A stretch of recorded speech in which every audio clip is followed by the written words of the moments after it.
señor doctor Carlos Alberto Parma, magistrado argentino y además reconocido profesor de Derecho Penal de América Latina. Es un orgullo tenerlo esta noche también, después de estos días en los cuales el Ministerio Público ha tenido la honra de contar con su presencia en estos días.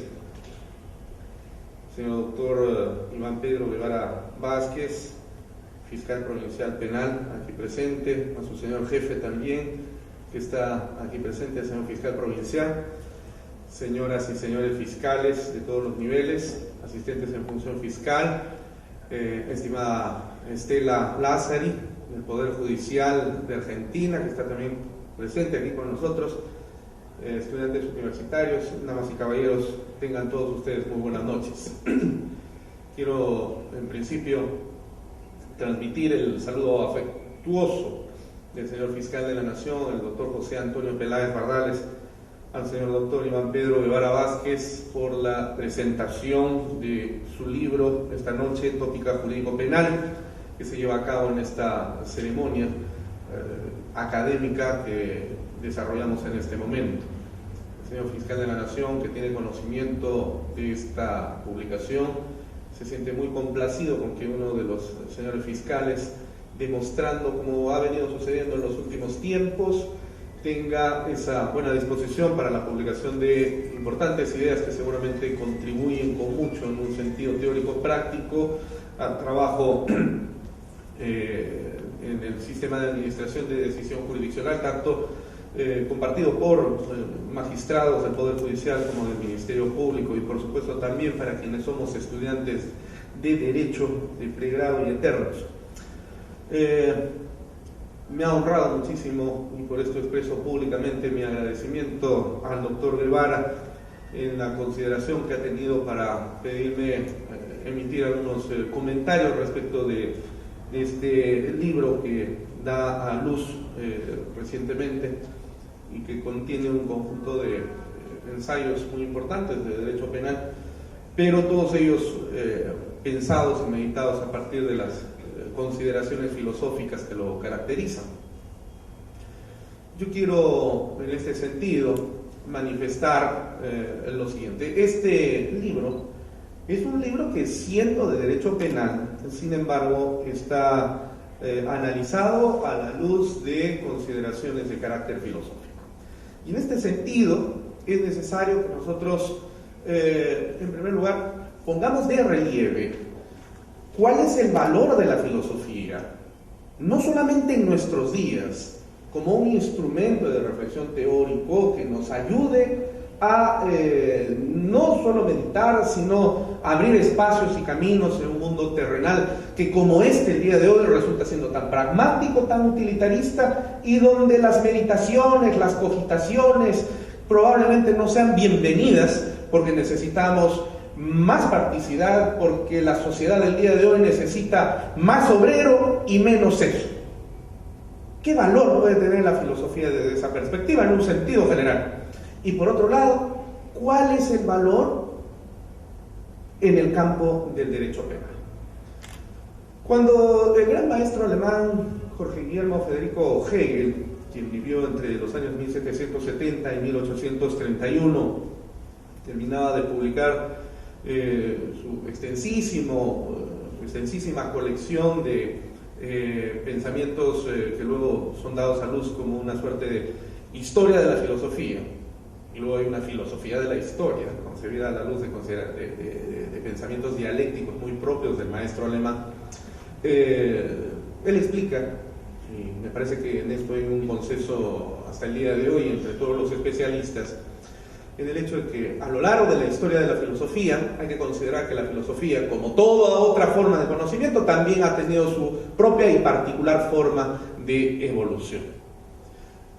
Desde que Parménides empieza a reflexionar sobre el ser, sobre su quietud, sobre su carácter estático, no dinámico, y cuando él se convierte, al decir del maestro español Julián Marías, en el auténtico padre de la filosofía, Tales de Mileto fue el primer filósofo, pero el auténtico padre de la filosofía, según Hegel, fue Parménides y luego Sócrates.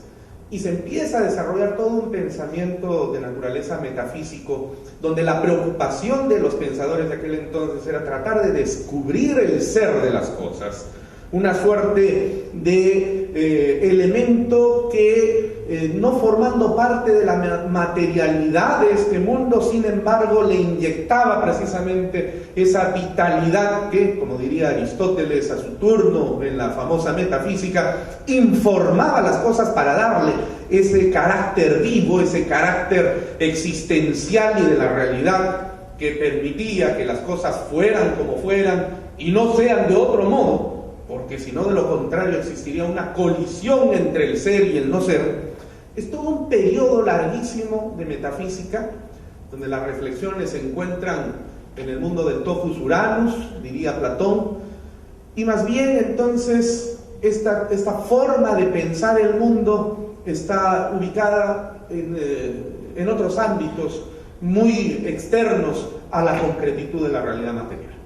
Y este periodo se extiende hasta, esto por supuesto siempre con las pinzas que corresponden en el análisis científico, y corresponde también ser tocado el asunto, hasta que en 1781 el profesor Immanuel Kant en Königsberg, luego de 10 años de haberse dedicado a escribir un importante libro que, teniendo un larguísimo título, finalmente es publicado simplemente con el nombre de La crítica de la razón pura, se convierte en este momento, él y su libro, en una suerte de, dicen también los especialistas, giro copernicano en el mundo de la filosofía y de las ciencias. Porque la atención y el interés del filósofo y del pensador ya no va a ser más tratar de entender el ser de las cosas, accesible al entendimiento por la razón pura, únicamente, y no por los sentidos, sino por la razón pura, en una manera de entenderlas de una forma totalmente distinta. La preocupación del filósofo es ahora tratar de entender los límites y la posibilidad del conocimiento que tiene una persona respecto de la realidad. De manera tal entonces que si todo el periodo anterior es un periodo de metafísica, donde el núcleo central, el eje actuante es la ontología, como una suerte de teoría del ser, aparece Kant, y con Kant la cosa cambia para convertir a la filosofía ya no en ontología, sino en una nociología, es decir, en una teoría del conocimiento. ¿Es posible que los seres humanos podamos conocer la cosa en sí? ¿Es posible que nosotros podamos conocer, como diría él en griego, el noúmeno? Y la respuesta en Kant es, esto es imposible, hay límites en el proceso del conocimiento. El hombre tiene que simplemente conformarse con alcanzar el conocimiento del fenómeno, palabra que proviene del griego phainomén, que significa lo que parece, o la aparición, una aparición. Parece que es un libro, en realidad es una cosa, pero lo que en mi mente se representa es el fenómeno libro. Y entre el fenómeno libro que se forma en mi mente, en mi pensamiento, y este objeto, que es una cosa, existe una larga brecha. ¿Qué conoce el hombre? ¿La cosa o el fenómeno libro? Kant dice simplemente conocemos el fenómeno libro, no podemos conocer la cosa en sí. A pesar de que hay elementos y rasgos aún actuantes de metafísica en esta forma de pensar, sin embargo el asunto es muy importante, porque la preocupación de Kant ya no radica en el ser, en la ontología, sino en la capacidad del conocimiento.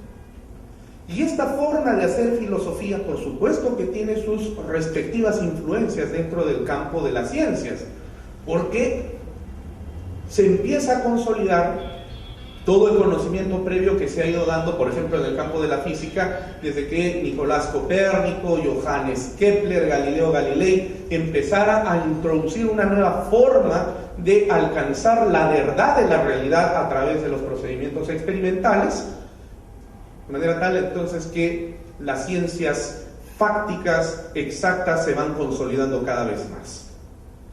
Y va avanzando la filosofía con Kant, dice Jostein Gaarder en ese famoso libro titulado El mundo de Sofía, que fue escrito para chicos, en realidad, para jóvenes que en la edad de adolescencia o de la primera etapa de la juventud deseasen entrar en contacto con el conocimiento de la historia de la filosofía. Si en una galería de exposición de los cuadros de los diferentes filósofos que han existido desde los tiempos de Tales de Mileto, tuviésemos que ubicar el cuadro de Kant en algún lugar, este tendría que estar ubicado exactamente en una esquina. ¿Por qué en una esquina? Porque en esa esquina Kant estaría viendo a todos los filósofos que lo precedieron para despedirse, agradeciéndoles por todo el proceso de conocimiento que ellos han podido acumular a lo largo de los siglos hasta llegado él. Pero así como se encuentra él en esta esquina viendo el pasado, también al mismo tiempo se está proyectando hacia adelante, dando la bienvenida a todos los filósofos que vienen después de él, porque se empieza a solidificar el conocimiento científico.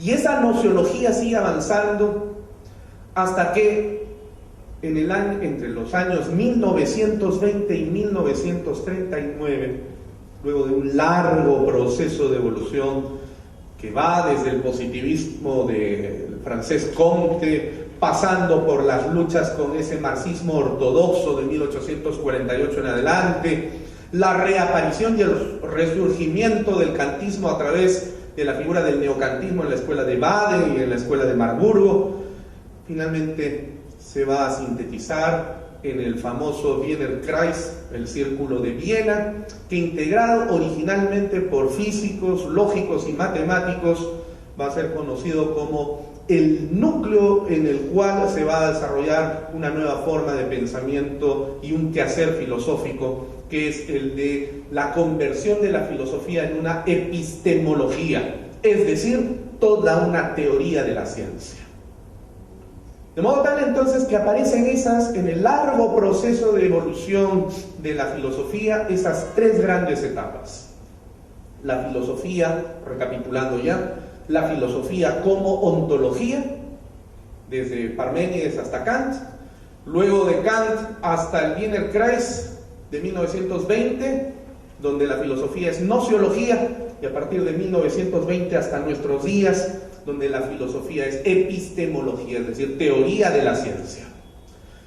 De manera tal entonces que el día de hoy hacer filosofía y ser filósofo no implica generar reflexiones tales como, por ejemplo, en la Edad Media podríamos preguntarnos cuál es el sexo de los ángeles, o preguntarnos cuál es el peso del alma, o por qué mi padre es mi padre y no fue otro, por qué yo soy yo y no soy el otro. Ese tipo de reflexiones filosóficas ya no son propias de la época actual.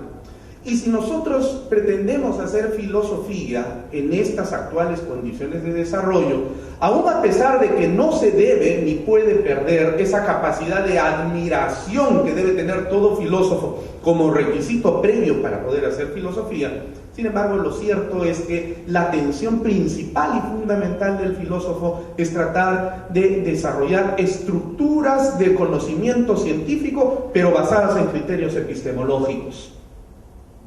Por eso es que la filosofía el día de hoy, esto como conclusión, tiene un gran valor en el sentido en el que se convierte, si queremos hacer nosotros una suerte de analogía con alguna profesión, la filosofía el día de hoy, vale decir epistemología, viene a ser algo así como el ingeniero civil, es decir, aquel profesional que se encarga de generar las estructuras de un edificio, estructuras que tiene que soportar no solamente el peso que le viene encima con la cantidad de pisos que se diseñan con él, sino también al mismo tiempo tener la capacidad para poder soportar los movimientos sísmicos, como en este país, que nos encontramos en la misma zona del cinturón del fuego del Pacífico y donde anoche, para no dejar pasar la tradición del mes de octubre, hemos tenido que soportar un pequeño sismo. el ingeniero civil tiene que tener esa capacidad para poder generar estas estructuras lo más sólidas posible. Eso es el filósofo el día de hoy. La preocupación del filósofo, como la del ingeniero civil, es la de construir las estructuras del edificio del conocimiento científico. Cuando pensamos nosotros en un científico, esto suelo preguntarle yo a mis alumnos siempre en la universidad, que me retraten a un científico. Y entonces inmediatamente suelen decir, el científico es una persona que se encuentra en un laboratorio, está con un microscopio, está con su matraz Erlenmeyer, está con sus tubos de ensayo, sus vasos de precipitaciones, sus fiolas, sus balones, etcétera, etcétera. Está vestido con una bata blanca, es un hombre que probablemente tiene una edad de 60 y tantos años, unos lentes gruesos y un cabello desordenado. Ese es el prototipo del científico que nosotros conocemos. ¿Y cómo lo identificamos al antropólogo, al sociólogo, al politólogo, al jurista, que también hacen ciencia en sus respectivos espacios? Porque el politólogo es un científico de la política, porque el jurista es un científico del derecho, porque el sociólogo es un científico de la sociedad. ¿Cómo nos identificamos y representamos en ese estereotipo a este tipo de científicos? Unos y otros son diferentes porque sus objetos de atención son diversos y diferentes. Pero en común tenemos el hecho de que nuestra preocupación tiene que incardinarse precisamente en la búsqueda y desarrollo de esas estructuras del conocimiento. Por eso es que la filosofía el día de hoy sigue siendo importante, porque no es más pura especulación metafísica, sino más bien todo lo contrario, la búsqueda de la verdad, pero no de una verdad etérea, ni de una verdad absoluta ni teológica, sino de una verdad que nos ponga de manifiesto el conocimiento de la realidad. Que además, dicho sea de paso, es otro problema filosófico en el cual no voy a entrar porque no es materia de estos comentarios. Y eso es lo que ha hecho aquí precisamente nuestro colega y amigo, el profesor y doctor, señor fiscal al mismo tiempo, Iván Pedro Guevara Vázquez. Porque quienes puedan acceder a este libro verán en él que el abordaje que tienen respecto de los diversos delitos que se han convertido en objeto de su atención se construyen precisamente sobre estructuras de naturaleza epistemológica. En este punto es menester que nosotros centremos atención en un elemento central que se convierte en una suerte de eje del quehacer jurídico penal. Dentro de la teoría del delito, dentro de la definición del delito, resalta sobre todo el famoso problema de la imputación. Y eso lo sabe perfectamente aquí nuestro querido amigo, profesor, invitado, el doctor Carlos Parra. ¿Qué es la imputación? ¿Cuál es su utilidad? ¿Cómo la debemos entender? ¿Qué problemas teórico-prácticos representan no solamente para el jurista, sino también al mismo tiempo para los operadores del derecho, entre jueces, fiscales y abogados en ejercicio? Porque vamos a poner un caso que como ejemplo va a pretender poner de relieve esta problemática en la materia de la imputación. Supongamos que tenemos a una persona que se llama Juan. Juan está a punto de casarse con María, después de un noviazgo de unos 2 años y medio, aproximadamente 3 años, ya se van a casar, 2 años y medio de noviazgo, porque ustedes saben que más de 3 años, mentira, ya, el que no se casa en 3 años ya no se va a casar nunca, eso es puro cuento. 2 años y medio de noviazgo, ya se van a casar, han fijado fecha para dentro de, no sé, se van a casar en la primera semana del mes de diciembre. Muy bien. Pero resulta de que Juan, hoy día, justamente viernes, ¿no? Al ser un trabajador del Ministerio Público X, le ha dicho a María, ¿sabes qué, María? El día de hoy, a las 6 de la tarde, la presentación de un importante libro de Derecho Penal del fiscal, el doctor y profesor Iván Guevara Vázquez, pero tengo que quedarme porque es un tema importante para mi trabajo, etcétera, etcétera. No voy a poder llegar, no te voy a poder ver hasta que esto termine probablemente a las 9 de la noche. Pero en realidad él le decía esto porque quería darle una sorpresa, ¿no? Porque él dijo y pensó, bueno, yo la voy a sorprender, me he comprado mi ramo de rosas, que además ha sido bendecido por el Señor de los Milagros, que acaba de pasar por acá, y a las 7 de la noche me aparezco en la casa. Coge el taxi, se va, y cuando está a unos metros de distancia llegando con el taxi, ve la silueta de una mujer que se encuentra conversando con un hombre de la mano en la puerta de la casa de María. Se preocupa un poco Juan y dice, bueno, eso no es María, quizás por el hecho de que es de noche, no veo muy bien, pero el taxi sigue avanzando, y en la medida en la que va avanzando también se da cuenta que esta pareja también van avanzando, porque de repente se van ellos abrazando más estrechamente, hasta que finalmente terminan besándose, en un beso francés apasionado que solo se ve en novela mexicana. Y cuando él llega hasta la puerta de la casa, descubre de que la mujer es María, la mujer con la cual se va a casar Juan dentro de unas pocas semanas, y lo peor de todo, que está siendo besada por José, que es amigo íntimo de infancia de Juan. ¡Qué tragedia! Entonces este hombre para el taxi, baja inmediatamente, se siente abrumado, consternado por la situación y reacciona como reacciona todo león. Y ¡brum!, se abalanza sobre José y empiezan las golpizas, los jaloneos, los golpes, etcétera, etcétera, hasta que, bueno, José no va a responder, si tiene un mínimo de vergüenza no va a responder. Lo más que él trata de hacer, bueno, es cubrirse, protegerse de los golpes, tratar de explicar. María está pasmada, el otro está enardecido, enfurecido, le sigue dando de golpes, insultándolo, diciéndole improperios y groserías, hasta que en una de esas circunstancias, en uno de esos extraños tira y jala propio de estas circunstancias, José resbala, cae al piso, se golpea el cráneo contra el pavimento, y José, que tenía la densidad de espesor del cráneo mucho más baja que la cualquiera de nosotros solemos tener, eso le genera inmediatamente una doble fractura del parietal izquierdo con una exposición de masa encefálica, con lo cual muere inmediatamente a causa de un traumatismo encefalocraneano grave. Muerte inmediata. La pregunta es,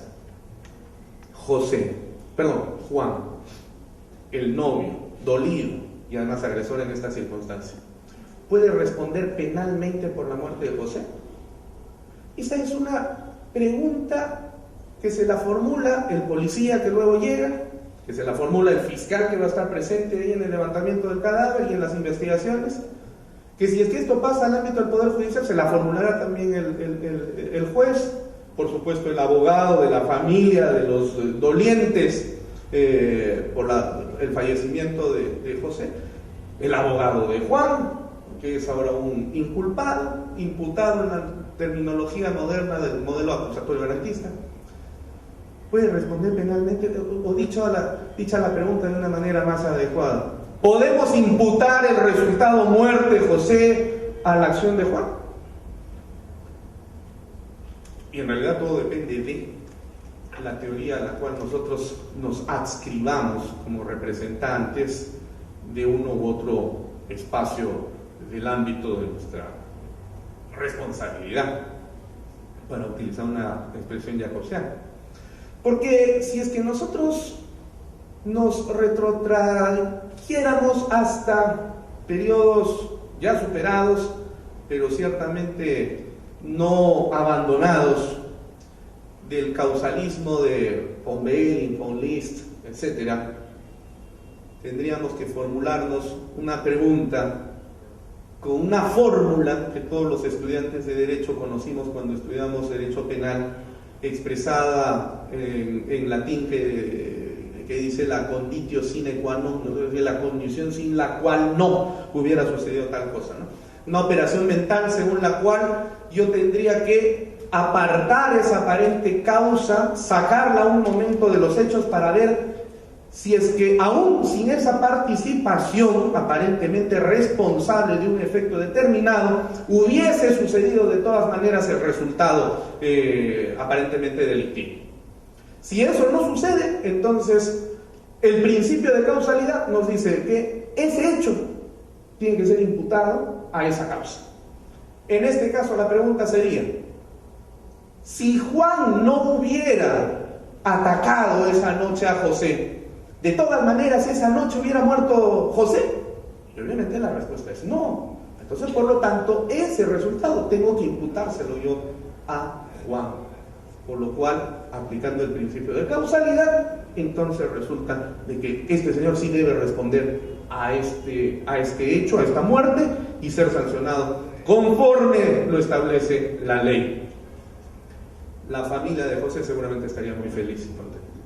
Pero, sin embargo, si nosotros aplicamos consideraciones y reflexiones teóricas del finalismo belseliano y las formas más o menos heterodoxas del finalismo que ha llegado hasta nuestros días, nosotros tendríamos que oponernos inmediatamente a esa tesis para pensar que, en realidad, la acción humana no es consecuencia simple y llana de un proceso de relación causal donde el hombre piensa y esa es la causa y los actos que ejecuta externamente son los efectos, porque nosotros no somos robots, porque nosotros no somos mecánicos de la conducta, sino que en verdad, como pensaba Belsen, haciendo uso y echando mano de los avances de la psicología de Thomas Erisman, Richard Honisbald y otros varios, se descubrió que en realidad la acción humana siempre está dirigida a la realización de un fin determinado. Vale decir, no hay una conducta que simple y llanamente describa una relación de causa-efecto, porque nosotros somos seres pensantes, no somos máquinas actuantes. Cuando el ser humano hace algo porque dirige su atención a un fin determinado. La pregunta no es entonces en relación a la búsqueda de causa, sino la pregunta es ¿para qué hicimos lo que hicimos? ¿Cuál es el fin al que apuntamos? Y en este caso con Juan quería matar a José. Tendríamos que preguntarnos e investigar si Juan tenía la firme intención anterior de que tenía que morir José por alguna extraña razón. Y la respuesta pues es no. Él no quería matar a José. Él lo que quería era propinarle una serie de golpes en ese momento porque estaba dolido, porque estaba transgrediendo el mandato divino según el cual no codiciarás a la mujer de tu prójimo. Y este señor estaba haciendo caso omiso de esa disposición y estaba con la novia de su amigo íntimo con la cual se iba a casar dentro de unas semanas más, y lo que quería era lesionarlo. La intención de Juan era lesionar a José, no era matar a José, pero resultó muerto. Entonces, si la finalidad no era matar, pero sin embargo surge ese resultado, nosotros tendríamos que decir, y aquí hay varios ejemplos que el doctor Guevara pone de manifiesto justamente sobre la aberratio ictus y otras tantas formas derivadas en la ejecución de la acción, que nadie es responsable por resultados objetivos. Y por eso dice en el Perú el artículo 7 del título preliminar del Código Penal, queda proscrita toda forma de responsabilidad objetiva. Y en este caso tendríamos entonces nosotros que decir que Juan no puede responder por la muerte de José, o en todo caso la muerte de José no resulta siendo imputable a la acción de Juan, porque no existió esa finalidad en su conducta. Y que, a lo más, en todo caso, aplicando también esas consideraciones del derecho penal de naturaleza restrictivo, de aplicación en última ratio, pues, señores, no hay por qué penalizar un hecho de esta naturaleza, que más bien deberíamos llevarlo al ámbito del derecho civil, donde podríamos reclamar una indemnización que probablemente sería mucho más jugosa en términos económicos que simplemente llevar a la cárcel. Pero, miren, El problema radica es que en estas circunstancias, bueno, son varios los problemas que surgen. Entre ellos, por ejemplo, ¿cómo quedaría la familia de José? Porque la familia de José se va a quedar totalmente insatisfecha. Seguramente dirá fiscal corrupto, juez corrupto, dejaron a todos afuera en la calle. No sé qué razones habrán puesto ahí, pero la situación es de que Juan no se va a la cárcel. Lo cual pone de manifiesto el hecho de que la gente no quiere que se apliquen penas con esa condición, esa característica de reeducación, reinserción, ¿no? Y todas las redes que corresponden a la aplicación y fines de la pena. La gente lo que quiere es venganza. Queremos vengarnos de este sujeto. Si lo pueden fusilar aquí delante de nosotros, enhorabuena, que así sea. Pero un problema más importante de este asunto radica en el hecho de que se asume que la acción considerada delictiva debe estar basada siempre en razón de unos elementos llamados estructuras lógico-objetivas del delito. ¿Qué son esas estructuras lógico-objetivas del delito? Las estructuras lógico-objetivas del delito son precisamente esas relaciones lógicas que subyacen, teóricamente hablando, a las conductas de las personas en el momento de su ejecución o acción. Por ejemplo, para von Bell y von List, el hecho de pensar que la acción es el resultado de la transformación del mundo externo a través del mecanismo del movimiento muscular del cuerpo que ejecuta una relación con el mundo, etcétera, etcétera. Hay una relación de causa y efecto, hay una relación lógica, pensamiento, causa, efecto, transformación del mundo externo, una estructura lógico-objetiva. Si nosotros pensamos belselianamente, como lo manifestaba hace unos minutos atrás, en función del psicologismo de Thomas Edisman, Richard Honeysman, entonces tendría que pensar que la persona ejecuta una acción porque está destinándola a la realización de un fin predeterminado. De modo tal entonces que en esta relación no hay simplemente una causa-efecto de carácter necesario, sino una causa que se realiza a un deber ser predeterminado, donde se manifiesta precisamente una tremendísima influencia kantiana, porque como, esto simple y llanamente como paréntesis, como todos ustedes deben saber, según el filósofo de Königsberg, Immanuel Kant, la realidad se estructuraba en dos niveles, o en dos mundos: el mundo del ser, es decir, el mundo físico, el mundo donde operan los procedimientos físicos, químicos y biológicos, y donde actúa la ley o el principio de causalidad, y otro mundo, el denominado mundo del deber ser, donde se encuentra el espíritu de la sociedad, donde se encuentra el ámbito de la cultura, la realización del espíritu humano hacia determinados fines en un curso históricamente condicionado. Y esa es precisamente una estructura lógico-objetiva que subyace a la acción.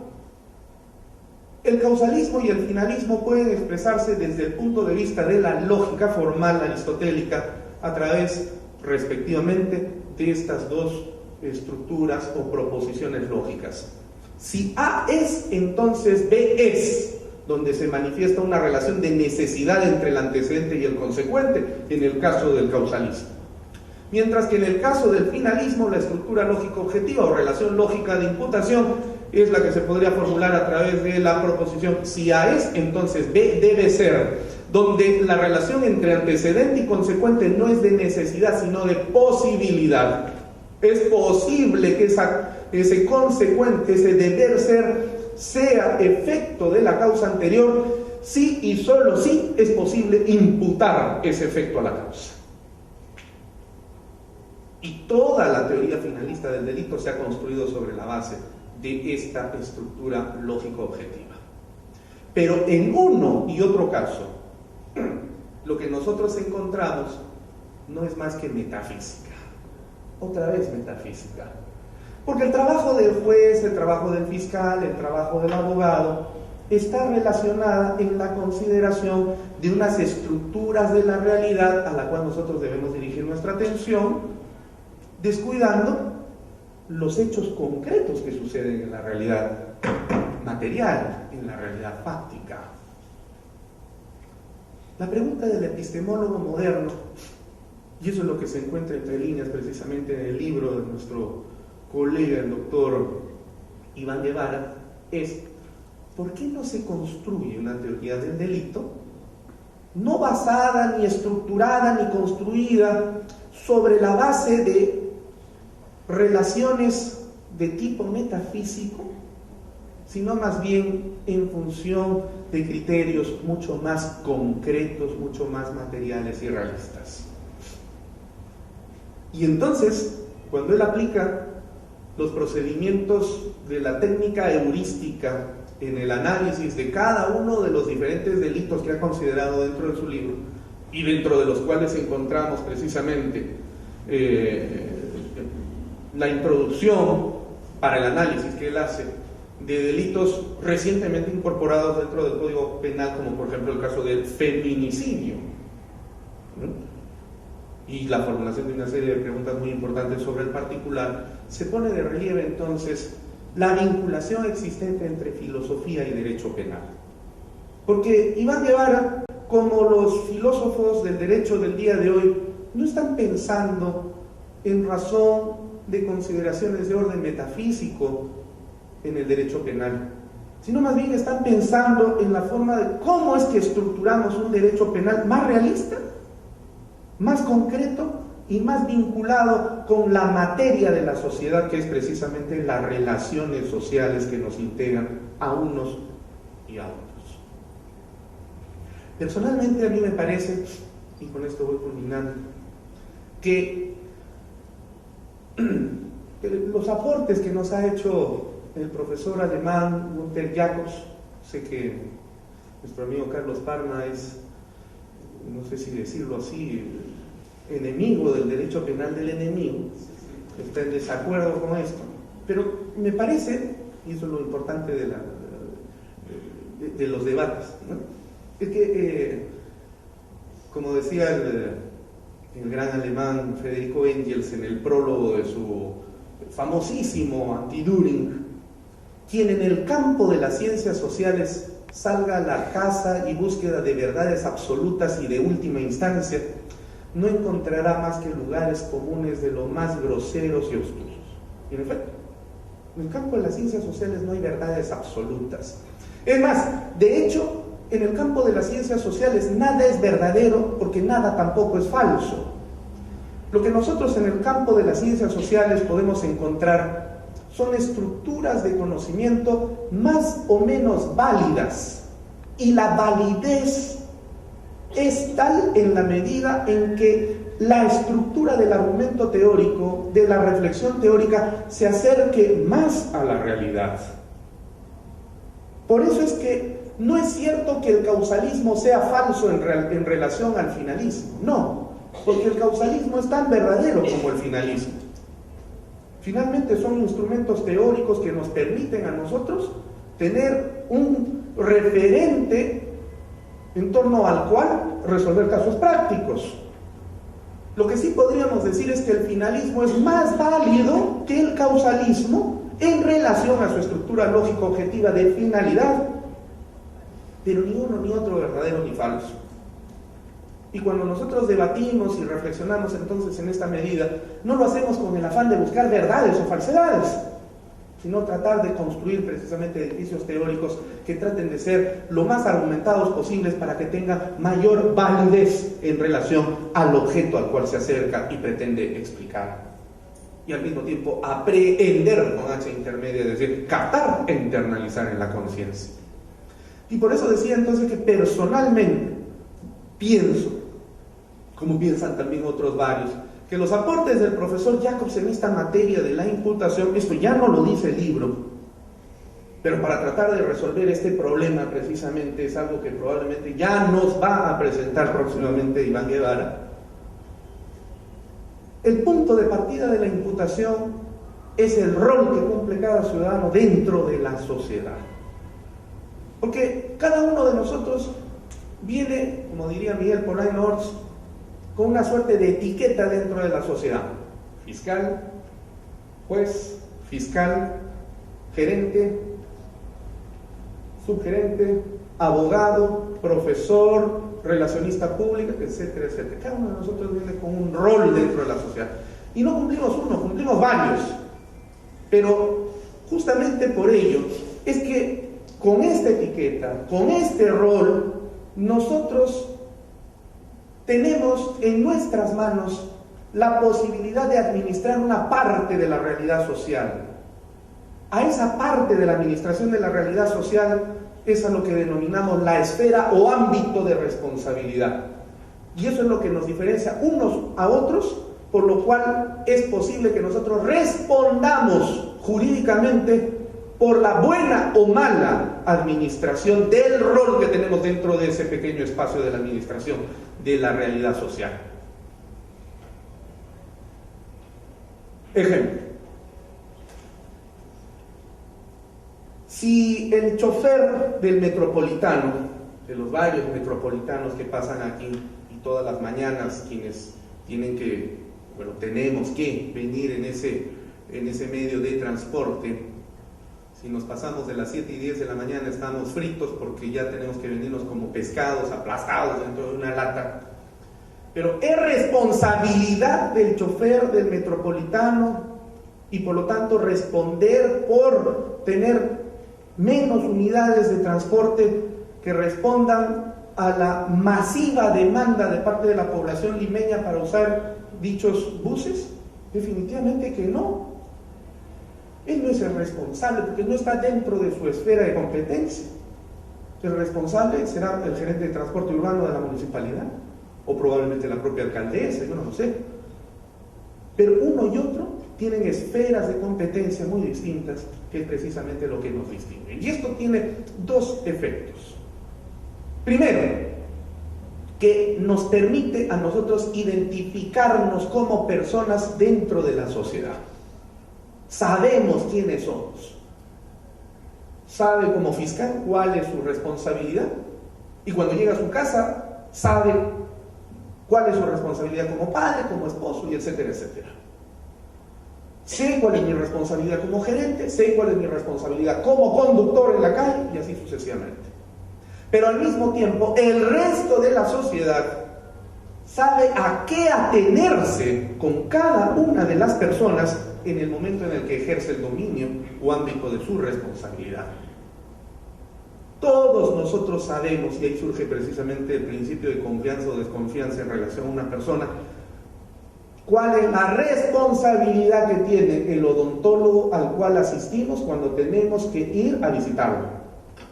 Y él sabe precisamente también por esa etiqueta cuál es su responsabilidad. Esta es la llave maestra que abre la posibilidad de imputar un resultado a una conducta determinada en función de la responsabilidad. Y esta forma de ver las cosas ya no está llevada al mundo del topos uranus, ya no está pensada en una circunstancia de tipo metafísico, sino más bien por el contrario, concreto, real. Está referida a la relación entre los propios seres humanos, porque permite el sentido de la comunicación. Si dentro de la esfera de mi responsabilidad yo administro correctamente y dentro del marco de la ley mis facultades y competencias, entonces soy premiado por la sociedad, probablemente no con aplausos, pero por lo menos no con sus reproches, y eso ya es ser bastante bien premiado. Pero también al mismo tiempo fomento entre todos las expectativas que todos tenemos respecto a la vigencia de la ley. Pero si administro de una forma equivocada, incorrecta, ilegal el ámbito de mi competencia, frustro las expectativas que la gente tiene respecto del cumplimiento de la ley. De modo tal entonces que estoy comunicando a la sociedad una particular forma de ver al mundo y estoy cometiendo entonces un delito. Esto ya no tiene que ver con estructuras lógico-objetivas, esto ya no tiene que ver con relaciones lógicas que se encuentran puestas como una sustancia externa fuera de la acción ni tampoco de la materia objeto del derecho penal, como lo decía Pelser. Es algo propio de la sociedad y permite la construcción de un edificio teórico en función de simientes concretas que viene a ser precisamente el ámbito de lo concreto social. Pero estas son ideas que por supuesto están puestas al debate aún y de lo que hay muchísimo más que decir. Yo por supuesto agradezco muchísimo la oportunidad que me ha dado el doctor Iván Guevara Vázquez para poder expresar estas ideas esta tarde, y después de haber leído este libro lo recomiendo realmente a todos los presentes, y por supuesto le auguro muchísimos éxitos y ya esperamos la próxima publicación de los textos con los cuales él nos ha ofrecido para el próximo año. Felicitaciones, doctor Guevara Vázquez, y siga usted adelante porque enorgullece al Ministerio Público. Muchísimas gracias.